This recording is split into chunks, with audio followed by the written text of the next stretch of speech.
ఈరోజు వైఎస్ఆర్ కాంగ్రెస్ పార్టీ అధ్యక్షులు శ్రీ జగన్మోహన్ రెడ్డి నెల్లూరు జిల్లా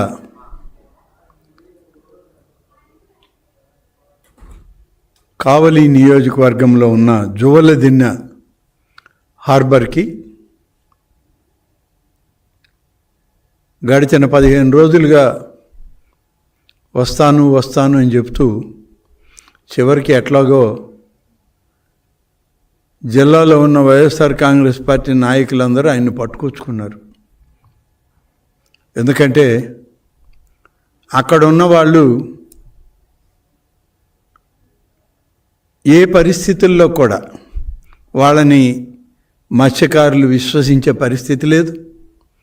జిల్లాలో ఉన్న వైసీపీ నాయకత్వం కానీ కావలి నియోజకవర్గంలో నాయకత్వం కానీ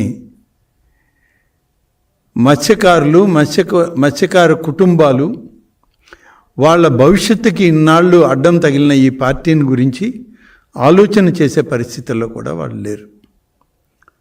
ఇప్పటికి 3 దఫాలు 4 దఫాలు ఈయన వస్తానంటే మా దగ్గరికి మా ప్రాంతాలకి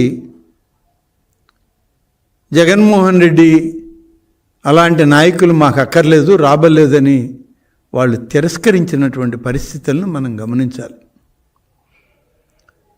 ఎట్టకేలకు మేము వస్తాము అని అన్నారు. లేదంటే ఆయన వస్తాడని ఈ నాయకులు చెప్పారు. ఆయన ఎట్నో బతిమాలి తీసుకొచ్చుకున్నారు. అక్కడికి తీసుకొచ్చిన తర్వాత ఏం చేయడానికి మీరు వచ్చారు? వచ్చి మీరేం సాధించారు అని అంటే కేవలం నిందారోపణ, పరదూషణ తప్ప మరొకటి లేదు. ఈరోజు జగన్మోహన్ రెడ్డి గారు చాలా విషయాలు ఆయన బయట చాలా మాట్లాడుతుంటాడు. ఆయన హార్బర్ గురించి మాట్లాడాడు. ఎన్నికలకు ముందు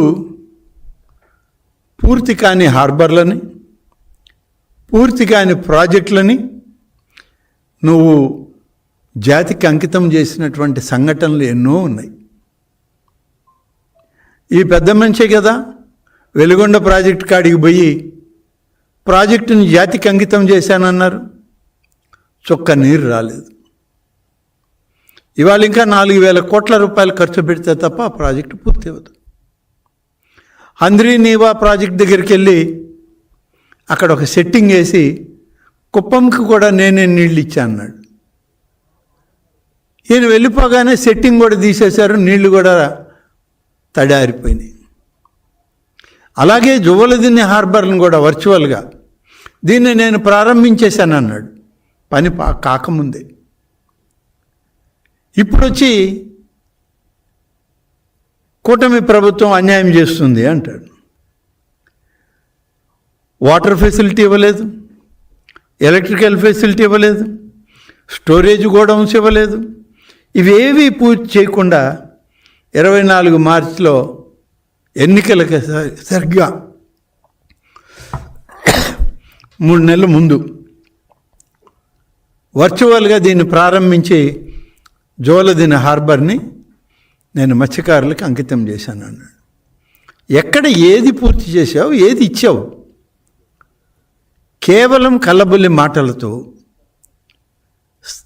ప్రజల్ని మోసగించి మళ్ళీ అధికారంలోకి రావాలన్న తాపత్రయంలో పనిచేసేవే తప్ప నువ్వు కానీ నీతోటి ఉన్నటువంటి అక్కడ నీ పార్టీ జిల్లా నాయకులు కానీ ఏది కూడా సరైన పరిస్థితి లేదు. మరి ఇవాళ అనేక కార్యక్రమాలు చేపట్టాం. అందులో 1/10 ఈ జెట్టీలో సాగర్ డిఫెన్స్ కంపెనీకి ఇచ్చి సాగర్ డిఫెన్స్ కంపెనీ ద్వారా అభివృద్ధి చేసే కార్యక్రమాన్ని మేము చేస్తుంటే మత్స్యకారు కుటుంబాలకు మేలు చేయాలని, ఆ ప్రాజెక్టు ద్వారా ఆ ప్రాంతంలో ఉన్న మత్స్యకారుల యొక్క బిడ్డలకి ఉద్యోగ ఉపాధి అవకాశాలు కల్పించాలని చెప్పి మా ప్రభుత్వంలో ప్రధానమైన వ్యక్తిగా లోకేష్ గారు ప్రయత్నం చేస్తే దాన్ని ఇవాళ తప్పుబట్టేదానికి పాపం చాలా కష్టపడి మత్స్యకారు కుటుంబాల్లో వాళ్ళు అందరూ వద్దు బాబు మా ప్రాంతానికన్నా కూడా వచ్చి ఒక ప్రెస్ మీట్ పెట్టిపోయాడు. ప్రెస్ మీట్ పెట్టి ఏం చేశాడంటే ఈ ప్రభుత్వాన్ని తిట్టాడు. అంతకు మించి కేవలం ఇవాళ అధికారంలో ఉన్నటువంటి ప్రభుత్వాన్ని, కూటమి నాయకత్వాన్ని తోలనాడడానికి మాత్రమే ఆయన ఇవాళ తన కార్యక్రమాలు పెట్టుకుంటున్నాడు. నువ్వు ఎక్కడ ఏదైనా పెట్టుకో, నీకున్న పరిస్థితి అదొక్కటే ఇవాళ.